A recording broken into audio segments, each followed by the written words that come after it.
नमस्कार, nimble classes में आपका फिर से स्वागत है। आज मैं आपके सामने एक बहुत इंटरेस्टिंग ग्लैंड लेके आई हूँ, पेनक्रियास। तो पेनक्रियास की सबसे पहले क्या खास बात है वो बताती हूँ मैं आपको।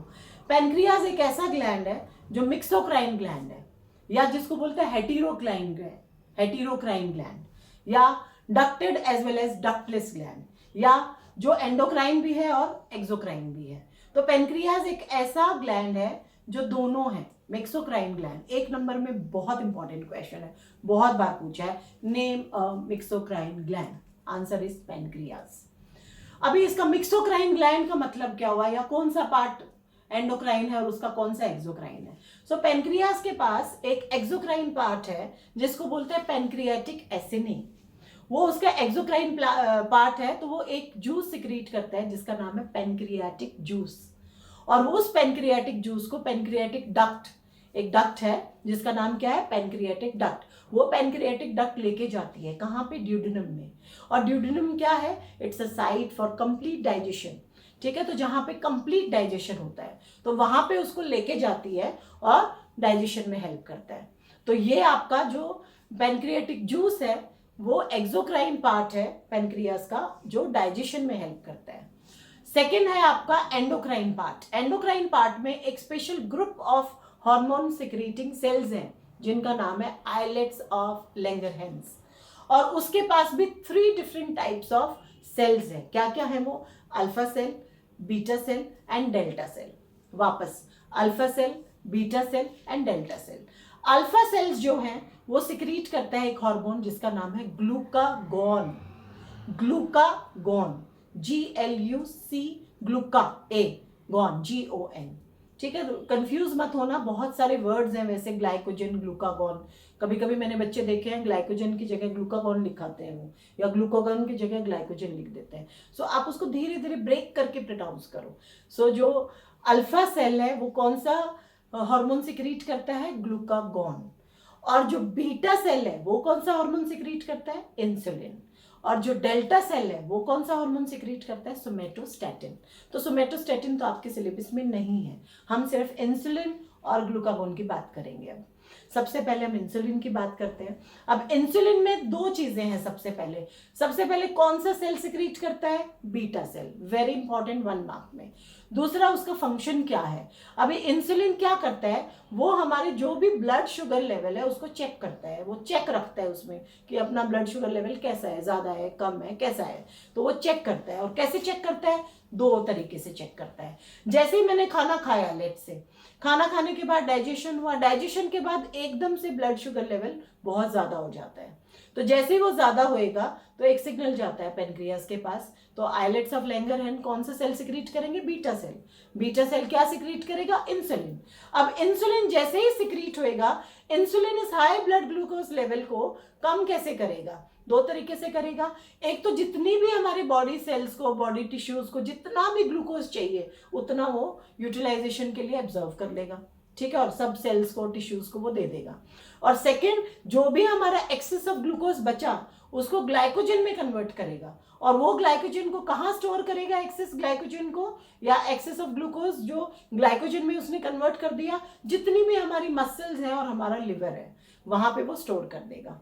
अब उसका क्या काम है, एक्सेस ऑफ ग्लूकोज कब काम आएगा, जैसे मान लो मैंने कोई व्रत रखा या मैंने फास्टिंग किया, मतलब, या मैंने कभी कभी होता है ना, सुबह से हमने खाना नहीं खाया, कभी मिस हो जाती है मील्स, तो हमारा शुगर लेवल लो हो जाता है। तो जितना भी हमारी बॉडी में एक्सेस ऑफ ग्लूकोज है which was in the form of glycogen, वो ग्लाइकोजन को वापस ग्लूकोज में कन्वर्ट करके हमारी बॉडी यूटिलाइज कर सकती है। तो वो उसका काम है। तो वैसे करके आपका ब्लड शुगर लेवल वापस लो हो गया, तो ये आपका इंसुलिन का काम हुआ। अभी डायग्राम में देखते हैं इस चीज को। ये देखो, ये मैंने पेनक्रियास बनाया है और ये मेरा लिवर है। अब पेनक्रियास जैसे ही, ये देखो मैंने लिखा है after digestion high blood sugar level हो जाएगा, तो वो क्या करेगा, बीटा सेल प्रमोट करेगा इंसुलिन रिलीज। तो इंसुलिन रिलीज हो जाएगा। इंसुलिन अभी ग्लूकोज अपटेक या ग्लूकोज को एब्जॉर्व करेगा, कैसे स्टिमुलेट करेगा कि ग्लूकोज को एब्जॉर्व करो, कैसे, 2 तरीके से। एक तो वो जितना भी हमारी बॉडी को चाहिए, टिश्यू सेल्स को चाहिए, वो ग्लूकोज अपटेक कर लेगा। और दूसरा, ग्लाइकोजन फॉर्मेशन का स्टिमुलेशन करेगा, जो भी एक्सेस ग्लूकोज बचा उसको ग्लाइकोजन में कन्वर्ट कर देगा और यहाँ पे लिवर में स्टोर कर लेगा और जितनी भी हमारी मसल्स हैं वहां स्टोर कर लेगा।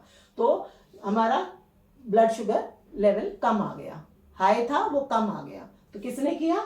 इंसुलिन ने किया। ठीक है। अब अगर ये इंसुलिन का इनसफिशिएंट सिक्रीशन हो जाए या एक्सेस सिक्रीशन हो जाए तो कुछ डिजीज होंगी, ऑब्वियस है। मैंने बताया था आपको हार्मोन का slight increase and slight decrease can lead to everlasting effect, hyposecretion and hyper secretion. So insufficient secretion insulin का एक डिजीज करता है जिसको बोलते हैं डायबिटीज मेलाइटिस। आपने डायबिटीज सुना होगा, अरे ये तो डायबिटिक पेशेंट है या इसको डायबिटीज है, वो उसको क्या बोलते हैं? Diabetes mellitus. Please learn full name, ठीक है ना। एग्जाम में डायबिटीज का कोई मार्क नहीं देगा, आधा मार्क कटेगा उधर, क्योंकि डायबिटीज दो टाइप की है, डायबिटीज इंसिपिडिस जो मैंने एडीएच में सिखाया था, और ये डायबिटीज मेलाइटिस है।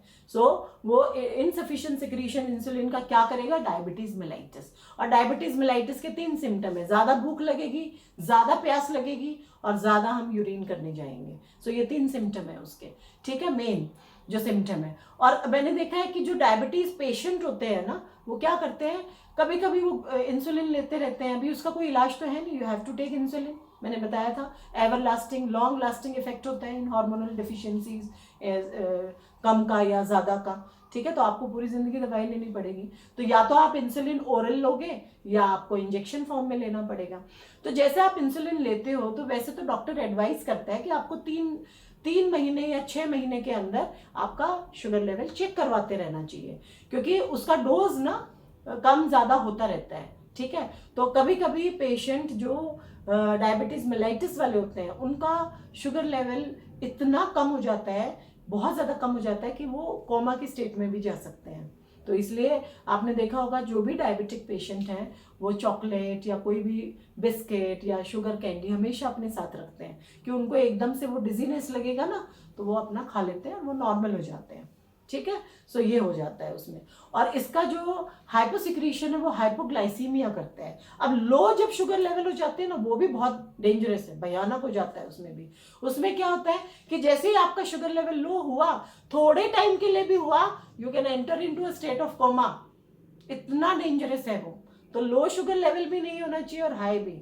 सो आप मेंटेन करो, एक्सरसाइज करो और ओबेसिटी मत होने दो। मैंने बोला है obesity is the mother of all disease. अगर ओबीज होगे तो वो आपका फर्स्ट चीज है वो डायबिटीज को, भाई आजा डायबिटीज तू भी आजा, ठीक है। मोटापा सब चीजों का बीमारी है, ठीक है। तो थोड़ा सा वेट कंट्रोल रखोगे तो आपको शुगर डायबिटीज तो नहीं होएगी, आपका वेट अगर कंट्रोल है तो। आप अगर फिजिकली एक्टिव हो तो, बिकॉज वो डायबिटीज लाइफस्टाइल डिजीज है। आप आराम से बैठे हो, वहीं पे बिस्तर पे आ रही है मम्मी सब आपको चाय पानी सब उधर बिस्तर पे ही दे रही है, खाना भी, आप उठोगे नहीं तो कैसे काम चलेगा ना। तो थोड़ा आपको फिजिकली एक्टिव होना पड़ेगा। जितने भी लोग फिजिकली एक्टिव हैं, थोड़ा सा वॉक करते हो, आपके एज में तो आप स्पोर्ट्स भी कर सकते हो, थोड़ा भी स्पॉटी पर्सन हो गए आपको डायबिटीज नहीं आएगा, ठीक है। तो डायबिटीज एक लाइफस्टाइल डिजीज है। और ओबेसिटी के साथ मैंने देखा है लगभग डायबिटीज जो 20% होते हैं उनको डायबिटीज आता ही आता है, 99% आता है, ठीक है। Because obesity is the mother of all disease. ये भी मैं कभी आपको टॉपिक लेके आऊंगी ओबेसिटी पे भी, तब बताऊंगी आपको। सेकंड है आपका ग्लूकागॉन।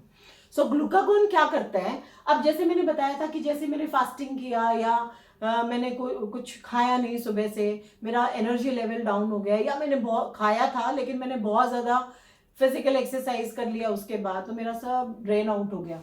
तो ये ग्लूकागॉन पैनक्रियाज अल्फा सेल को इनिशिएट करेगी और अल्फा सेल ग्लूकागॉन को सिक्रीट करेगा। कब? जब आपका लो ब्लड शुगर लेवल हो जाता है। जब लो ब्लड शुगर लेवल होएगा तो इट प्रमोट्स ग्लूकागॉन रिलीज। तो जैसे ही ग्लूकागॉन रिलीज हुआ तो ये जितना भी हमारा एक्सेस ऑफ ग्लूकोज मैंने बताया था लिवर में स्टोर्ड है ग्लाइकोजन के फॉर्म में, उस ग्लाइकोजन को वापस ग्लूकोज में कन्वर्ट करेगी और अपनी बॉडी को यूटिलाइज करने के लिए देगा, ठीक है। तो जो it stimulates glycogen break down, और जैसे ही ग्लाइकोजन ब्रेक डाउन हुआ वो ग्लूकोज में कन्वर्ट होएगा, और जैसे ही हमारे ब्लड में ग्लूकोज आया तो ब्लड शुगर लेवल रेज हो जाएगा। तो क्या है, इंसुलिन आपके ब्लड शुगर लेवल को कम करती है और ग्लूकागॉन आपके ब्लड शुगर लेवल को बढ़ाती है, सिंपल है। सो दे वर्क एक एंटागोनिस्टिक, एक दूसरे के ऑपोजिट, दोनों हार्मोन बहुत इंपॉर्टेंट है।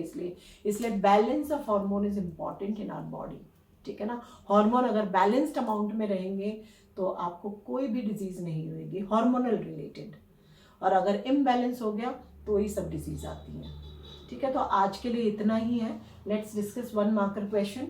1 मार्कर क्वेश्चन में क्या क्या है, बहुत कम है इसमें। Name a mixocrine gland, pancreas. Special group of hormone secreting cells, islets of Langerhans. Islets भी बोलता है कोई कोई, ISLETS, so islets of Langerhans. कौन से 2-3 डिफरेंट टाइप ऑफ सेल्स हैं, तीसरा तो नहीं है सिलेबस में। अल्फा एंड बीटा याद रखो। अल्फा क्या सिक्रीट करेगा, ग्लूकागॉन। आप AG याद करो, ये भी बहुत कंफ्यूजन होता है। मैंने बहुत बच्चों को, इंटेलिजेंट बच्चों को उल्टा रख, मतलब इतना कंफ्यूज होते हैं कि बोलते हैं कि मैम समझ ही नहीं आया अल्फा सेल था या बीटा सेल था।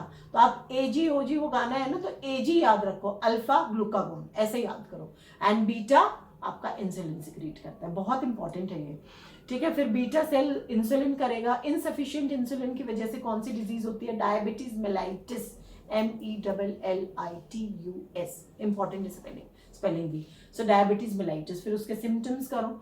और ग्लूकागॉन क्या करता है, एक्सेस, जब भी अपना ये ब्लड शुगर लेवल लो हो जाता है तो जो भी आपका एक्सेस ग्लूकोज स्टोर हुआ था ग्लाइकोजन की फॉर्म में, उस ग्लाइकोजन को ब्रेक डाउन करता है, किसमें, ग्लूकोज में। सो उसका एक ही लाइन का फंक्शन है, वो प्लीज लर्न करो। सो ये इतने 1 मार्कर के क्वेश्चन है बस। उसके बाद डिक्टेशन वर्ड्स में आप पेनक्रियाज लिखो, ठीक है। हेटेरोक्राइन ग्लैंड लिखो, ये भी इंपॉर्टेंट है, HETERO, हेटेरो, एंड क्राइन CRINE। फिर अल्फा सेल लिखो, बीटा सेल लिखो, इंसुलिन, ग्लूकागॉन, डायबिटीज मेलाइटिस, इतने से वर्ड्स हैं, ठीक है। बहुत सिंपल सा ग्लैंड है। तो आज के लिए बस इतना ही। अभी नेक्स्ट लेक्चर में मैं आई थिंक प्लान कर रही हूँ आपको डिक्टेशन वर्ड्स दूंगी, एक तो इम्पॉर्टेंट, और आपको डेफिनेशंस के साथ शुरू करूंगी। तो मैं 10 से 15 डेफिनेशन हर वीडियो में लेके आने की सोच रही हूँ। तो till that time, thank you, धन्यवाद।